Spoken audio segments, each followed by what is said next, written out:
HSSI ಮಾಡೋಣ ಈಗ. Standing instruction SP ಇಂದ RDಗೆ ಹೋಗ್ಲಿಕ್ಕೆ.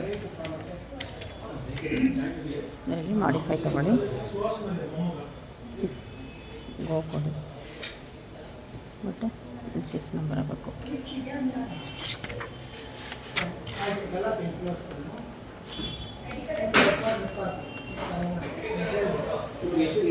ಗೋ ಕೊಡಿ,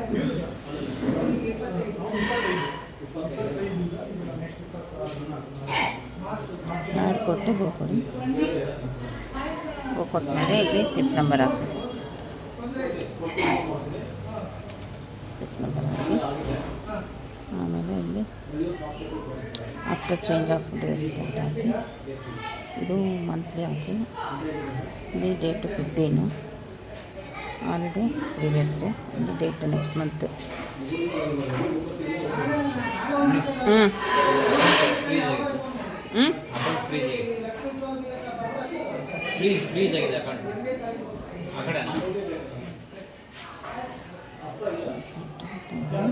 ನೆಕ್ಸ್ಟ್ ಪ್ರೀವಿಯಸ್ ಡೇ ಕೊಟ್ಟು ನೆಕ್ಸ್ಟ್ ಮಂತ್ ಡೇಟ್ ತೊಗೊಂಡು ವ್ಯಾಲಿಡೇಟ್ ಕೊಡಿ.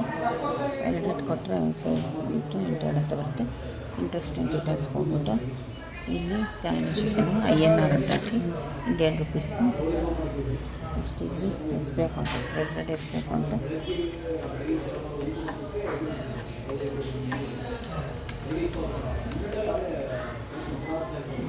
ಹೆಸರು ಬರುತ್ತೆ. ನೆಕ್ಸ್ಟು ಫಿಕ್ಸ್ ಅಂತ ತೊಗೊಳ್ಳಿ. ಇದು ಬೇರೆಯವ್ರ ಅಕೌಂಟಿಗೆ ಮಾಡ್ತಿರೋದು, ಅವ್ರ ಗಂಡನ ಅಕೌಂಟಿಗೆ ತೊಗೊಳುತ್ತೆ ಇಲ್ಲ ಗೊತ್ತಲ್ಲ, ನೋಡೋಣ ಒಂದು ಸಲ ಟ್ರೈ ಮಾಡ್ತೀನಿ. ಓಕೆ, ಆ್ಯಡ್ ಕೊಡಿ. ಆ್ಯಡ್ ಕೊಟ್ಟು ನೆಕ್ಸ್ಟ್ ಕ್ರೆಡಿಟಿಗೆ ಬಂದು ಇಲ್ಲಿ ಸ್ಟ್ಯಾಂಡಿಂಗ್ INR ಅಂತಲೇ ಹಾಕಿ Indian rupees. Next account number ಹಾಕಿ,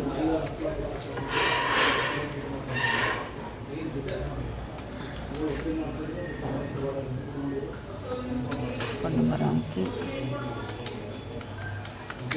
ನಂತರ account number not exist.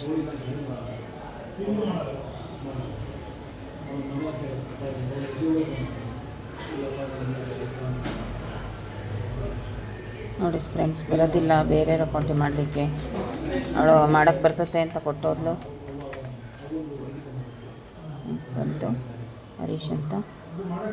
Fix ಅಂತ ಕೊಟ್ಟು 100 ಅಂತ ಹಾಕಿ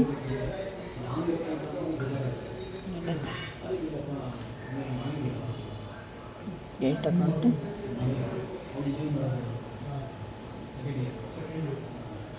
ಆಡ್ಕೊಡಿ. ತಗೊಳ್ತು, ಏನು ತೊಂದರೆ ಇಲ್ಲ. ಈಗ ಮತ್ತೆ INR ಅಂತ ಹಾಕಿ ಇಂಡಿಯನ್ ರುಪೀಸು. ನೆಕ್ಸ್ಟು ಕ್ರೆಡಿಟೇ ಇರಬೇಕು. ಓಕೆ,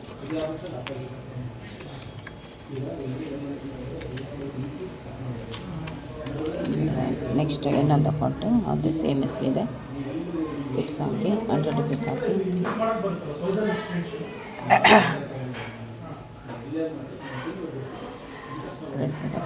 ಹರೀಶ್ ಆ್ಯಡ್ ಕೊಡಿ.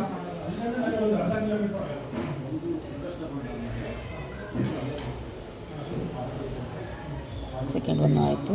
ಮೂರನೇದು ಮೇಡಮ್ ಹೆಚ್ಚು ಬ್ಯಾಲೆನ್ಸ್ ಹೇಳಿ ಮೇಡಮ್ ಅವರಿಗೆ. Next third one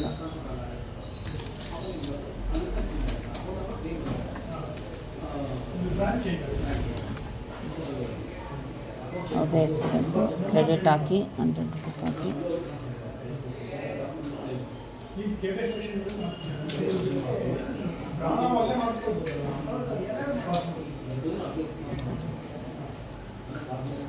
next fourth one INR ಅಂತ ಹಾಕಿ ಫಿಕ್ಸ್ ಹಾಕಿ ಇಲ್ಲಿ ಮತ್ತೆ ಕ್ರೆಡಿಟ್ ಅಂತ ಕೊಡಿ.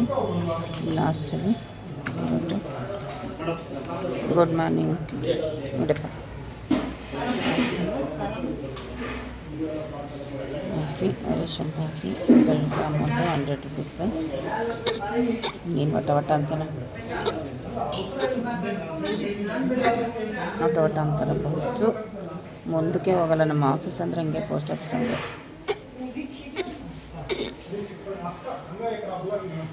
100 ಅಂತ ಕೊಡಿ.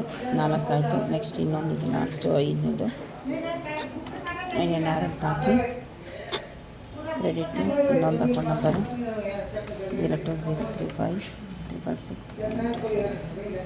ಆಯಿತು. ಆಮೇಲೆ ಫಿಕ್ಸ್ 100 ರೂಪೀಸ್. ಓಕೆ, 100 ರೂಪೀಸ್ ಆಯಿತಾ. ನೆಕ್ಸ್ಟ್ ವ್ಯಾಲಿಡೇಟ್ ಕೊಡಿ. 305 ಬಂದಿದೆ. ಈಗ ಎಲ್ಲ 100 ರೂಪೀಸ್ ಕರೆಕ್ಟ್ ಇದೆ. ಸಬ್ಮಿಟ್ ಕೊಡೋಣ. ಓಕೆ ಫ್ರೆಂಡ್ಸ್, ಆಯಿತು ನೋಡಿ. ಅವ್ರ NTS ಅಕೌಂಟಿಂದ ಮಕ್ಕಳ ಹೆಂಡತಿ ಗಂಡನ ಅಕೌಂಟಿಗೆ ಸ್ಟ್ಯಾಂಡಿಂಗ್ ರಿಜಿಸ್ಟ್ರೇಷನ್ ಮಾಡಿದ್ದೀನಿ. Thank you madam.